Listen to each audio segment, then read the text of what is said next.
mais damay laaj waa Pastef waxuma sénégalais de mais waa Pastef patriotes yi ñoom ñi ñu woy patriote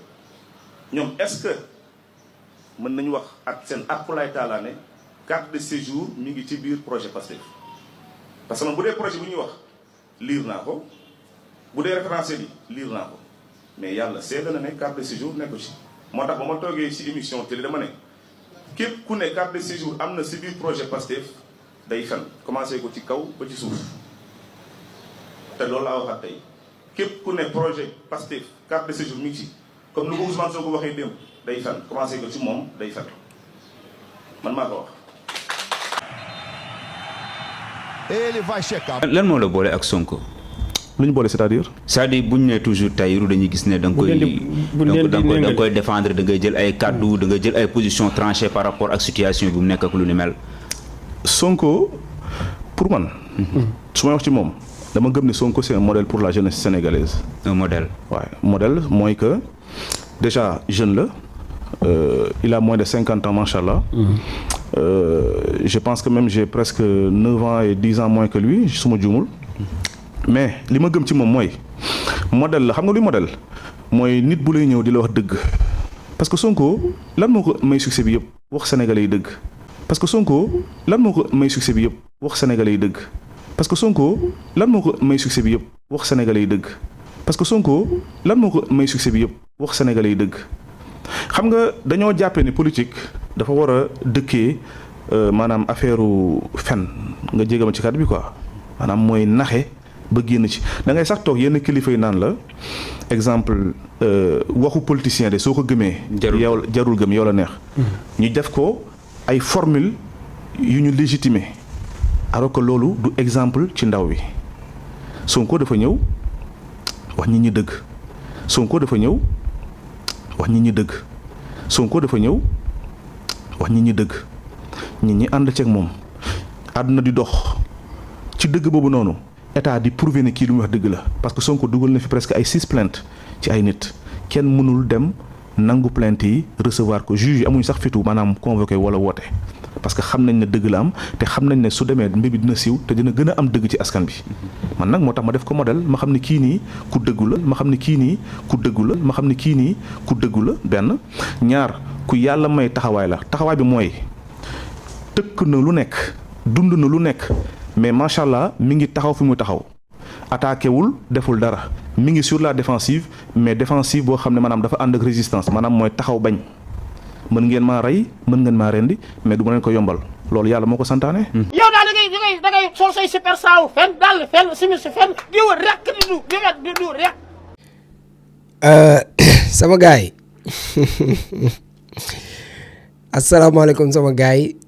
maa leen di kontaanee di leen jaajëfee di leen wax ne ngeen di like vidéo yi da ciy am solo am na solo trop de leen like ñi abonné gul abonné leen gars yi tey dama nekk en l'aise ci waxtaan ak ki nga xam ne moom mooy Tahirou Sarr quoi parce que seetaan ngeen da ngeen mën a topp samay vidéo depuis 2 ans maa ngi def ay vidéo bu dee benn jour mas na maa def vidéo ci Tahirou Sarr vaar leen ma bu dee mas na maa toog tudd turam benn jour ci samay vidéo loqati leen vidéo bi ngeen vaar ma musuma tudd turam ba ma dalee def ay vidéo ba léegi tey mooy jour bi ma mas a taxaw def vidéo tudd turu Tahirou Sarr nii parce que man du ma demee émission bi ma gisee woon muy laqatu ci ginnaaw Sonko laa liir waa ji xam ne kii bukki la bu sàngoo deru bëy moo tax musuma ko apprécier musuma ko ŋàññi bis bu rafet laa doon xaar ci moom xam naa ne lim bukki bu sàngoo deru bëy la der bi mu sàngoo nag yàgg dina sàngee ko bis bii nag laa doon xaar ci moom pour mën a jàkkaarloo ak moom wax ak sénégalais yi wax leen kan mooy Tahirou Sarr la bu loolu weesoo Tahirou Sarr tey nee na ku sell ki tudd na turam jaar ci digg bi teg ci lam ciy teg mooy baatu fen d'accord démb yaa ñu waxoon ne Ousmane Sonko li tax nga jàpp ko lu tax nga ànd ak moom li tax nga topp ko mooy nitu dëgg la yaa ñu waxoon ne nitu dëgg la yaa ne woon day wax askanu Sénégal dëgg tey nga bëgg a taxaw nañu kooku day fen man nag xaw ma ban Sonko nga ñu bëgg a wax ne moom man comprendre ma quoi Sonko bii nga ñu waxoon waxul dëgg Sonko bee nga ñëwaat nañu woon mooy nitu dëgg quoi à la fin yow yaadul nitu dëgg yow yaay fenkat dama lay wax fen directement parce que ñi may seetaan xam nañ ne moo fen bugguma di ko wax quoi parce que dafa am ay kilifa yu may seetaan mais bépp ku ñuy woowee kilifa yow Rousseau taxaw jàkkaarloog sénégalais yi di tudd baatu fen da nga béjaaw ko xool sa sikkin bi gis fi béjaaw bu fees dell ñëpp ñun ñëpp gis nañ ko dafa weex tàll kon dootoo xale xaw ma ñaataat nga am mais doo xale béjaaw moom mu génn ci sa sikkin bi war ngaa xam ne dootoo xale bu ndaw muskalaaf nga mu génn ci sa sikkin boobu ak ci sa bopp boobu nga taxaw di wax naan diw day fen yow nag sénégalais dinaa leen won say fen dama leen di won vidéo bi ngeen seetaan ko pour ngeen xam ne kii fenkat la seetaan leen vidéo bi. Sénégal bi ba sëñ Touba di ñaq di tuur deret di tuur deret di tuur deret di tuur deret di bind pour sénégalais yi moo tax ba ka El Hadj Malick doon def pour sénégalais la ba ka Baye Niass doon def pour sénégalais la kilifa diine yi fi jiitu yëpp xeex avant république di am sénégalais yi moo tax ñuy xeex. dégg ngeen ko nee na Serigne Touba dafa tuur deret pour lan Sénégal nee na maam El Hadj Malick dafa tuur deret pour Sénégal nee na Baye Niass dafa tuur deret pour Sénégal yow Tahirou Sarr da ngay fen te loolu àdduna bi yëpp mën nañoo seede ne da ngay fen li tax ngay fen mooy suñu maam Serigne Touba musta tuur deretu kenn musul am dim leen ngeen du liir ci histoire Serigne Touba doo leen fa mës a gis fi ñu ne leen jour bii la Serigne Touba tuur deretu doomu aadama amul. suñu maam El Hadj Malick dem leen ngeen déglu histoire am mosoo leen dégg benn jour bu ñu ne la maam El Hadj Malick tuur na deretu doomu aadama amul. suñu maam Baye Niass dem leen ngeen topp histoire am wax ma ban jour la maam Baye Niass masa tuur deretu doomu aadama amul. ñooñu liñ doon xeexee mooy kennal tubaab bi da doon bañ a dégg yàlla kenn la moom kot lañ war a jaamu moom rek lañ war a topp. suñu maam Serigne Touba maam El Hadj Malick maam Baye Niass kennal yàlla googu lañ doon xeexee ak tubaab bi mooy li tubaab bi di bañ a dégg ñoom loolu la ñuy dëggal ci kaw ci àdduna bi mooy tubaab bi dañoo bëggoon ku leen gëm ñoom topp leen wala nga def leen sax seen yàlla ñoom nag ñu ne yàlla kenn la allahu waahidun ñoom ci kennal yàlla boobu lañ doon xeexee ak tubaab bi moo tax suñu boroom jox leen doole jox leen force ndax yàlla kenn la ku ko kennal mu kennoo la. ñooñu nag dañoo kennaloon yàlla ba am li ñu am yow nga taxaw ne dañoo tuur deret wax ma ban jour lañ suñu maam yooyu masa tuur deret amul. léegi dèjà yow yaa ngi def lu garaaw mooy di sosal ñoo xam ne ay kilifa lañ ay wàlliwu lañ ay xutbu samaan lañ mën naa wax loolu maanaam ay nitu yàlla lañ quoi nga taxaw nga ne dañoo tuur deret ana fuñ tuuree deret dèjà yow say fen mu ngi nii lii ay fen la. booleeg fen yi ma njëkk a wonee sànq muy ñaar bu ma wonee say fen ba pare nag ma ñëw ci yow ci sa jëmm gars yi tey vidéo bi dama bëgg ngeen seetaan ko diglu ko attentivement ngeen posé wu calmement dama leen di wax kan mooy Tahirou Sarr nee na dafay woo Sonko ci débat public nee na Ousmane Sonko bu ñemee mu ñëw débattre ak moom mais gars yi dañuy waxante dëgg même ba ci ñii demee émission ci moom yaakaaroon ne moom sax buñ ko yóbbuwoon assemblée nationale. parce que moom benn discours la am mooy affaire étranger guinéen yi benn discours boobu la am léegi même ñooñu noonu dama leen di laaj ku mas a dégg benn jour ku ma mën a génneel benn vidéo benn jour Tahirou Sarr toog di waxtaan xam-xam laa wax de maanaam di wax loo xam da nga koy xool rek apprécier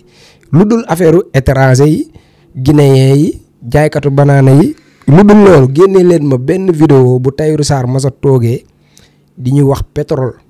di ñu wax gaz di ñu wax or di ñu wax zircon di ñu wax phosphate di ñu wax loo xam ne maanaam ñun xamuñu ko woon di ñu décortiquer ay chiffres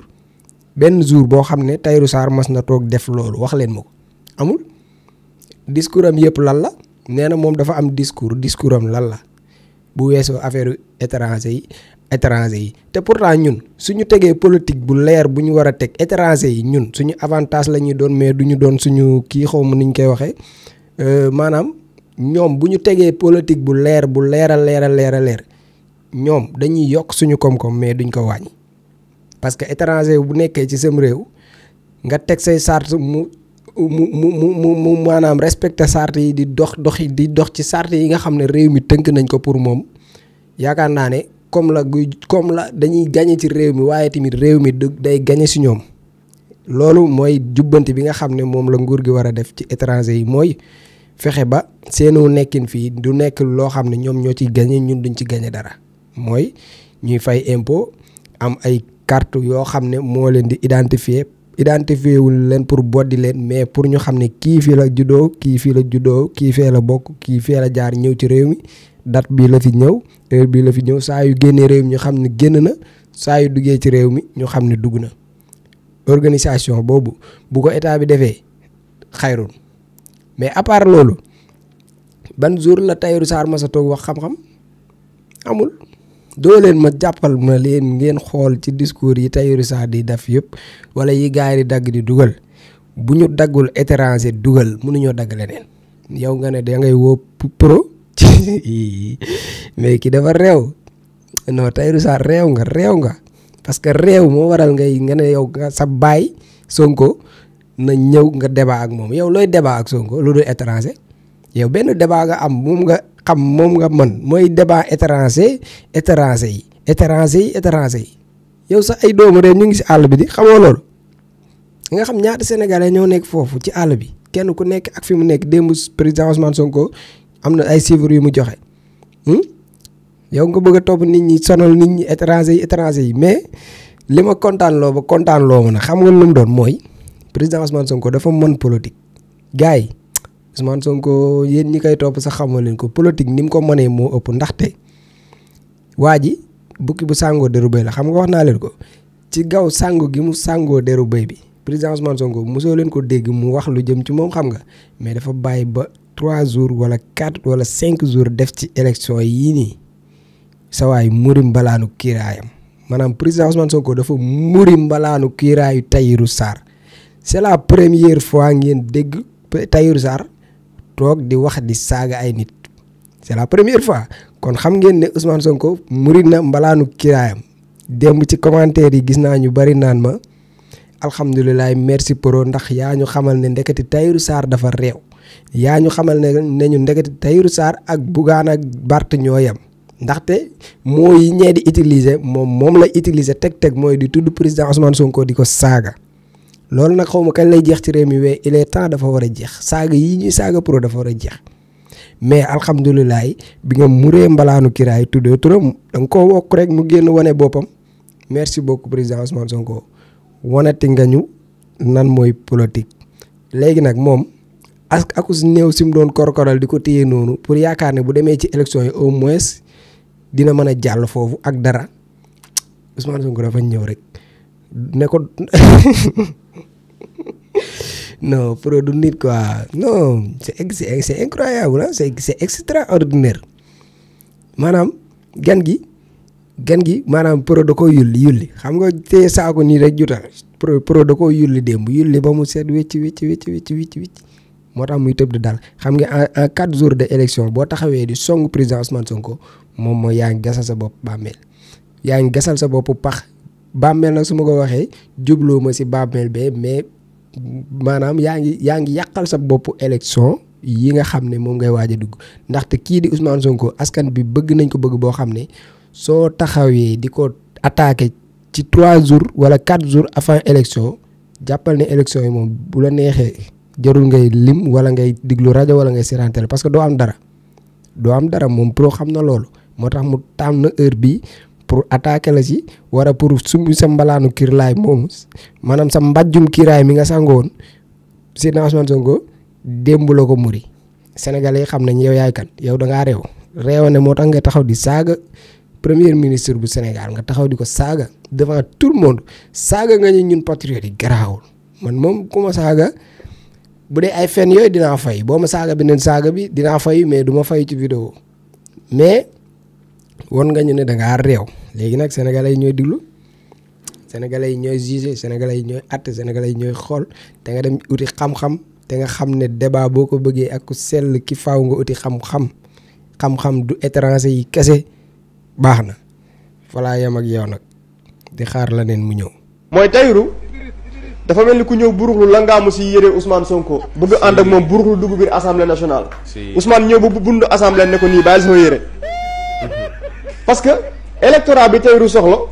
foo mu buruxlu ci biir nit yi parce que soxlawu ko ci waa APR soxlawu ko ci opposition soxlawu ko ci sàmm sa kàddu fi mu bëgg a jëlee fi mu bëgg a puiser tey cet électorat bi koy yóbbu à l'Assemblée nationale mooy si biir électorat bu Ousmane Sonko mooy tey patriotisme beeg nationalisme bi xaw na am luñ nduróo day ra secret Cheikh Sidil Mukhtar ñaan yàlla Cheikh Sidil Mukhtar ibnu Cheikh Mouhamadul Amin ñu ngi toog ak sëtam Cheikh Abdoul Aziz Mbacké borom fas nga xam ne doo ko donnee ci ay maamam di fas gu baax ci néew kattan ak ngóora Cheikh Abdoul Aziz ana fa suñu fas gi. waaw bisimilah sëñ buur fas kii de day fas goo xam ne dañ koo jëlee woon suñu maam Cheikh Sidil Mukhtar dafa amoon genn góor gu ñëwoon ca Mbàkke Kajoor doon ko jàmbat ci dawatu bu néew kàttan fas la goo xam ne nag dafa bokkoon ci kàggu yi suñ baara yoo xam ne dafa jóge woon ci Sirul Mason waaye giñ naa ci yàlla képp koo xam ne nga am jafe-jafe néew kàttan moo xam ne ngay sëy di gaaw di yegg mbaas sàkkat delluwaat waxtu woo ko takkee takk léegi gis léegi rek ndax fas gi nag leen rek a koy toj mooy toog ci gën waaye képp ko am jafe-jafe néew kàttan waxtu woo takkee fas gi da nga tàqali ko loolu bu faw ndax day gàllaaj goo xam ne gàllaaj gu yéwén ndax gàllaaju cat la ba mu ne la biirun baarun sa saqin mujj bu xaaf jana fa xeeti baat yooyu ndax gàllaaju fas day gàllaaj goo xam da ngay takk léegi gis léegi ndax ñaareel ba sax dañuy wax ni nit bu ko takkee tëw a yegg di ànd ak soxnaam waxtu wu demee ba tëw a yegg sax dañ koy sart mu tekki ngir mën a yegg fas gi nag ak moo xaatim bee ànd waaye mboolem koo xam ne am nga jafe-jafe néew kàttan ak at yoo mën a am rek waxtu woo ko takkee da nga tàqali ko néew kàttan bu faw day fas goo xam ne sunu maam Cheikh Sidil Mukhtar moo ñu ko joxoon muy lu waay donnu def lay ruus Cheikh Sidil Mukhtar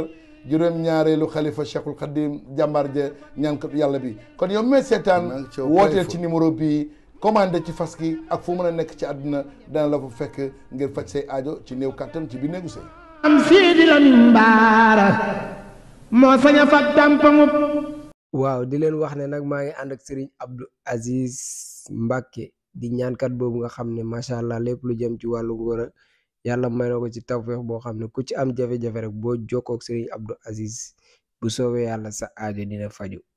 numéro téléphone bi moo nekk noonu ci suuf mais tamit day ñaan day listixaar kon nag jokkoo leen ak Serigne Abdou Aziz.